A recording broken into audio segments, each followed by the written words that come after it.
welcome to week 1 of the Game Plan Sponsorship Program. I'm Kat Bitov, founder of XOXO Sports.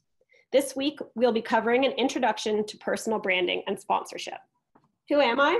Well, you may have read a little bit about me when you signed up for this course. I grew up in Toronto around the sports industry, and I've worked in the industry since 2006. I have a wide variety of experience in the sports and marketing and sponsorship world, including experience with Hockey Canada, the Canadian Olympic team, Maple Leaf Sports and Entertainment, as well as Milos Raonic's manager. I may have even met some of you when I was working at the Olympics in Vancouver, Sochi, Pyeongchang, as well as the Pan Am Games in Toronto. I have a lot of brand experience as well. I worked with Scotiabank, Canadian Tire and Sport Check, Rolex, New Balance, Adidas, Hudson's Bay, Oakley, Land Rover, Jaguar, and many, many, many more. I graduated from University of Toronto and completed the George Brown College Sports and Event Marketing Program, where I also received the Future Women in Sports Business Award. And what is XOXO Sports? Well, I created it to help athletes achieve their goals away from the field of play. XOXO Sports works with athletes to define who they are as a brand, understand the sports business landscape, and implement their brand strategy. XOXO Sports is not an agency, but it can exist in tandem with agents and help athletes become more marketable and attract sponsorships. Now, how will this course work? Each week, we'll have 30 to 45-minute webinars. The sessions will be recorded so that you can watch later if you can't join live. And I'll provide additional materials each week that relate to that week's subject. But it's important to know that these materials are not mandatory, but they will help you get a better understanding and build your brand and strategy. I will be available for questions and feedback via phone and email throughout the course, as well as on here in the chat room for 5 minutes after each class. At the end of the course, you will put together a sponsorship pitch. This will be reviewed by a panel, and selected pitches will receive up to $1,000 Canadian. And what do I expect from you? Well, I expect excitement because sponsorship is fun. It's one of the most dynamic parts of our industry. I expect questions because if you're not sure or want more details, please let me know. This course is for you, so I want to make sure you get everything you can out of it. And lastly, I want you to try it. A lot of these strategies may seem new or different, but trust me, I've done a lot of background work on this and a lot of research, and these strategies are built to help athletes build their brands and attract sponsorships. And before we get into everything, I wanted to provide a couple of notes on clarification. I will actually be using Olympic and Paralympic interchangeably. For the most part, when it comes to branding, they are interchangeable. There are some slight differences when it comes to IOC or IPC regulations, but at this phase, you're pretty much in the same position. I will also describe some visuals in detail for those of you that need some assistance seeing. Sometimes I'll talk about sponsor, company, partner, or brand. Well, sponsors are companies, partners, and brands. Sponsor and partner actually mean the same thing. It means an entity that provides money, services, or products in exchange for an association with an athlete, league, or team. But sponsorship tends to be more on the dollar sign or cash deal, whereas partnerships are about more. And all companies are brands, but some are just stronger brands than others. Lastly, sometimes I'll talk about a team, league, NSF, or NSO. I know that you're all athletes from different sports, so some of you may identify with the team you play for first and foremost. And some of you may be in individual sports, and most of your contact is with your NSF. If you're ever confused about how some of these lessons apply to you or your sport, please send me a note and I'm happy to clarify. Now let's get into it. Webinar 1, You Inc. What is a personal brand? So you guys are lucky. As athletes at a high level, you're actually given a platform that a normal person like me has to work for. Now it's up to you to use it. You're probably asking, though, why are we talking about branding when you want to know about securing sponsors? Well, as a brand, you have to understand what that means. Strong brands mean strong sponsorships, which means strong partnerships. Sponsorship is actually a marketing decision, so you need to make yourself marketable to the right brands for you. And a brand can even be controversial. Everyone knows the name Dennis Rodman or John Daly, but the key is to be authentic. You have to invest time in this phase. It will help you along your journey. And one of your goals should be to have a personal brand and influence that extends beyond your athletic identity and influence. A strong brand will not only help you achieve your goals throughout your athletic career, but also long after it. Some stats I found when I was getting into this business were quite shocking, actually. 80% of NFL players are broke within the first 2 years of retirement, and 60% of NBA players are broke within 5 years of retirement. And this isn't meant to scare you. No matter where you are in your career, you still have lots of time to build and implement a brand strategy. Think of me as your coach. I'm here to help you and provide a strategy, and you put it into action.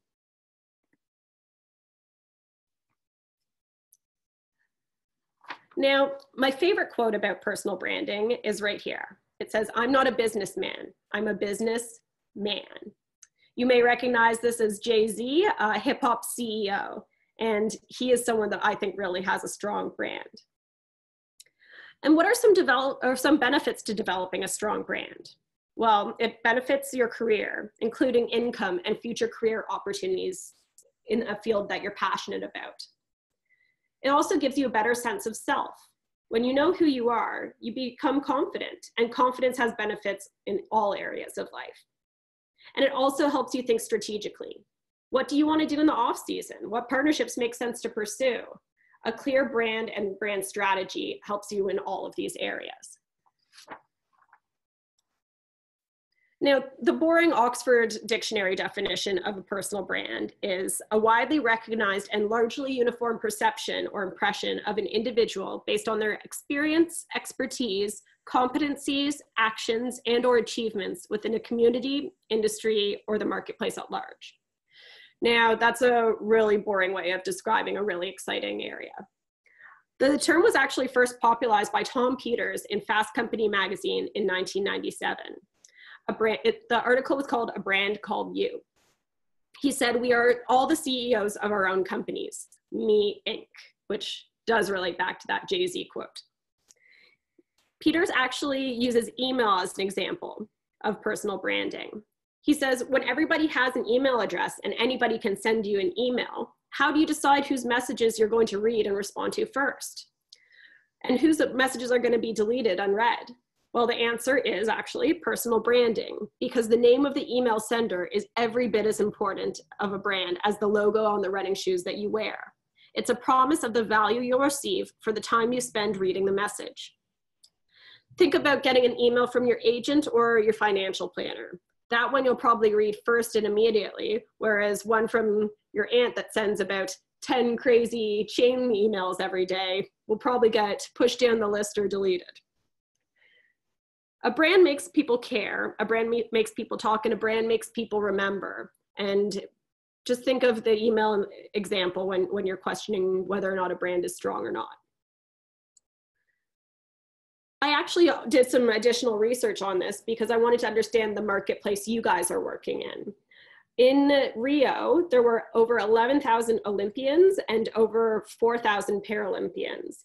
So how do you stand out amidst a crowd like that? Well, these athletes have done a very good job of standing out amongst the crowd. We have Shaun White, Serena Williams, Tiger Woods, Alexander Ovechkin, and Tessa Virtue.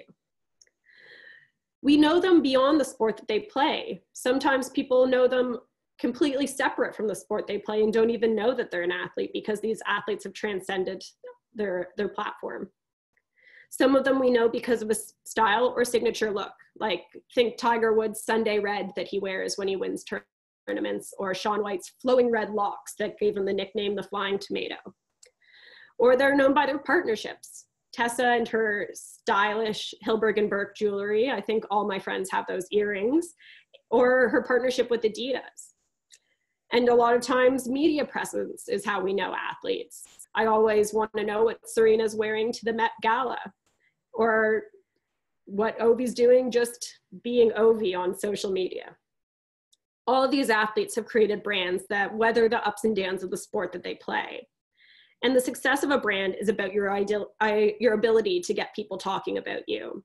All of these athletes get people talking about them and have put in a lot of groundwork because brands aren't built in a day.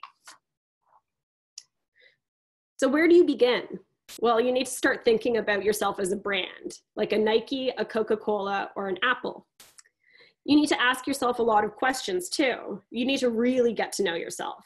What are your values and what do you love? What are your goals in and out of sport? And where do you see yourself in 30 years? What are some more details about your personality and your passions, your strengths, your education and work experience, your influence and inspirations in and out of sport, and your look and style?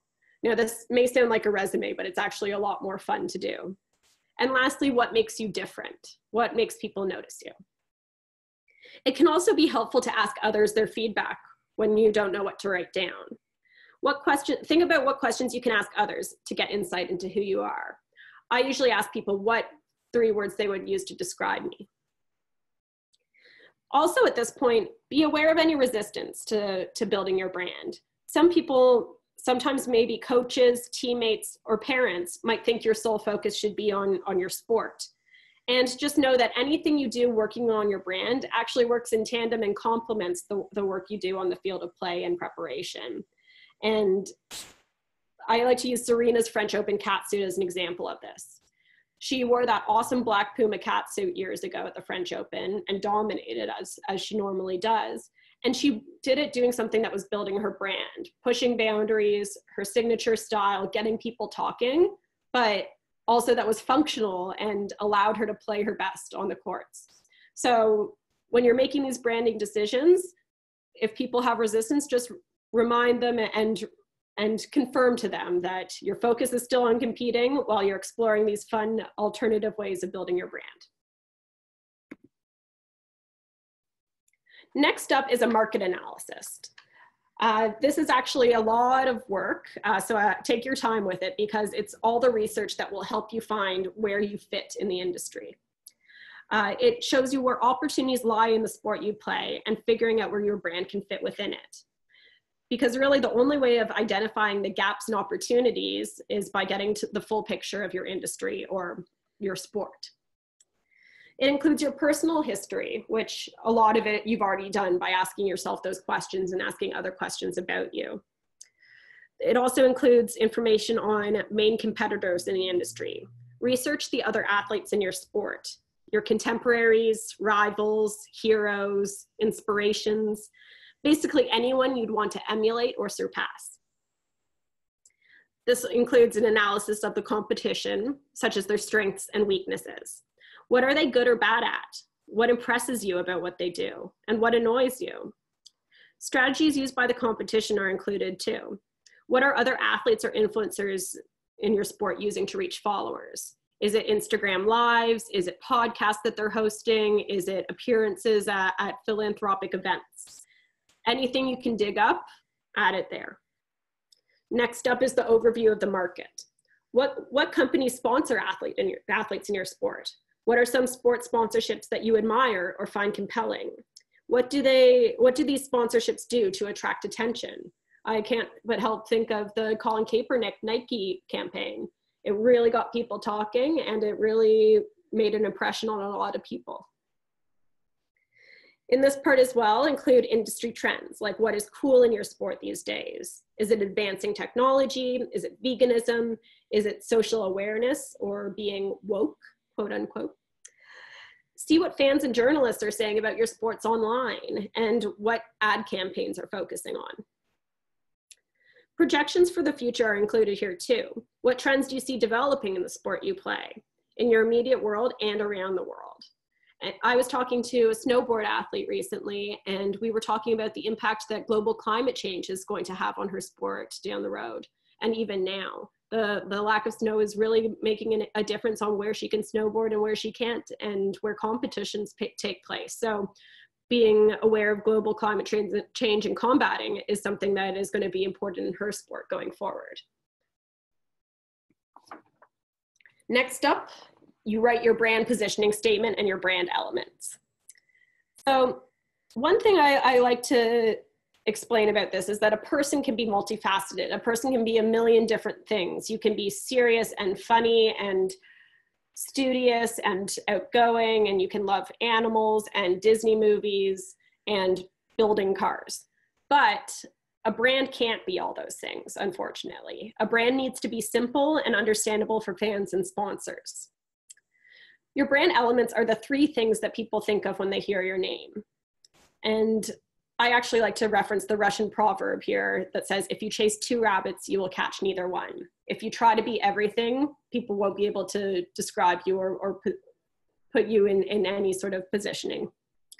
So for me, when you ask me or people about me, they'll say, I'm goofy, philanthropic, and quietly intelligent. Try to avoid cliche words here like energetic, passionate, or fun. If these words can be used to describe everyone, then you'll just be grouped in with everyone. And the goal here is to be different and authentic. Once you have those three brand elements, start writing your brand positioning statement, which is a sentence that reflects the space you hope to occupy in people's minds. It represents who you are and what sets you apart from the competition. The first part of this is a frame of reference. It's the landscape that you find yourself in, such as a Canadian national team freestyle skier. It helps to start narrow because you don't want to be putting yourself in too big of a bucket. You don't want to be competing with too many people up front. Because if you just define yourself as, say, an Olympian, then you're trying to define yourself amongst all the other Olympians that there's ever been. So start narrow, and then as you grow your influence, you can actually grow your frame of reference. Then the point of differentiation. What is something that you can be the best, first, or only at? It sets you apart from everyone else. Keep in mind when you're writing this, your audience. Who are you talking to? Who do you want to be connecting with? Keep in mind your market, which is your frame of reference. Your brand promise, which is what you want people to associate with you, your brand elements. And your evidence, why people should believe you. An example of this is my brand positioning statement. Kat Bitove is the only marketing professional coaching athletes to build their own brands. Now, that may not be factually 100% accurate. There may be other people working with athletes to build their brands. But the fact that I am saying it loud and proud while others aren't makes it true in the minds of the people that hear it. I like to reference actually the first episode of Mad Men when I talk about brand positioning. Don Draper positions Lucky Strike cigarettes as toasted based on the way the products are manufactured. The Lucky Strike executive points out that all cigarettes are toasting the tobacco, but Don says that doesn't matter. He says if Lucky Strike is the first to say it to the public, then everyone else that comes after will seem like they're just copying. And that's what you want. You want to be the best, the first, or the only to do something, so everyone coming after you just seems like they're riding your coattails. Once you've written down your brand positioning statement, you should actually test it out with other people, like your friends and family. See if it flows and see if it makes sense out of context. If it doesn't, if it sounds forced or awkward, go back and tweak a few things or try it all over again because you want it to sound authentic and natural when you say it out loud. I actually love Muhammad Ali's brand positioning statement. He says, I am the greatest. I said that before I even knew I was. And when you come up with your brand elements and positioning statement, after all this work, write them down on a cue card, write them on your mirror, write them on your phone, memorize them, and constantly embody them. And the last bit of this first part is to come up with an elevator pitch, which should be pretty easy once you've done all this groundwork. An elevator pitch is something that you can use when you're chatting with an executive at an event or sitting next to someone at a dinner or even just in front of the camera for a couple seconds. How do you succinctly explain who and what you are? Give yourself a 30 seconds or less challenge to put everything about you and your brand in. Sometimes I find it easier to actually start with 2 minutes or less, then 90 seconds or less, then edit down to 1 minute or less, and finally 30 seconds.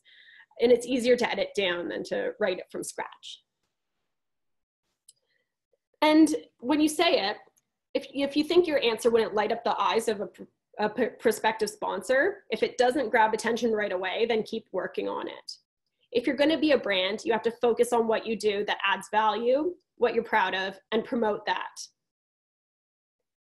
At this point, you're writing your own story. You're taking control of your own narrative. And it's always easier to remember stories rather than facts and stats. As an example, do you remember how many goals Alexander Ovechkin scored during the playoffs last year? Probably not. Or do you remember the way he was swimming in a fountain celebrating after winning the Stanley Cup? See what I mean? It's actually easier to remember stories rather than stats. If you're actually more interested in this part, I suggest the book Purple Cow. It's a marketing book and about branding. And one of my favorite quotes from that book is, "You're either remarkable or invisible." And I don't think any of you would like to be invisible. So how do you become remarkable? To recap what we talked about today, we started talking about strong brands, meaning strong sponsorships, meaning strong partnerships. You have to start with looking at yourself. Ask yourself questions about you and your values. Write down everything about yourself you can come up with, and ask your friends and family what they would describe you as or how they would describe you. See what words appear again and again. Next up is the big research, the big dig, the market analysis. That will take a bit of time, but you'll get a full picture of the landscape where you're operating in as a brand. Where are the opportunities, where are the challenges, what's been done a million times before, and what hasn't been done yet, and maybe that's your opportunity. After that, come up with your brand elements. Like you found out from your personal analysis, there's words that come up a lot of times about who you are and what your values are. And based on your market analysis, you'll know which ones are unique. After that, write a brand positioning statement, and something where you can be the best, the first, or the only. And finally, come up with your elevator pitch, which I'm sure will come in handy many times when you're sitting next to someone at a dinner, at an event, or even on a plane. After this, we'll be sending through a recap, and I'll also be including a brand questionnaire that I use with my clients. It has a lot of personal questions in it, and it may seem silly, the questions may seem a bit strange, but when it comes to developing your brand elements and positioning statement, these are the sort of things that you'll want to know about yourself. Maybe you have a really cool nickname with a cool story, or maybe you were named after someone David Suzuki, who obviously is an environmental rights activist. There's lots of things that you take for granted about yourself that could actually be a really cool brand story once you look at them objectively. So thank you for joining me this week. This concludes week 1 of our sponsorship program. Next week, we'll be covering goal setting relating to branding and sponsorship. Feel free to reach out to me with any questions in the meantime.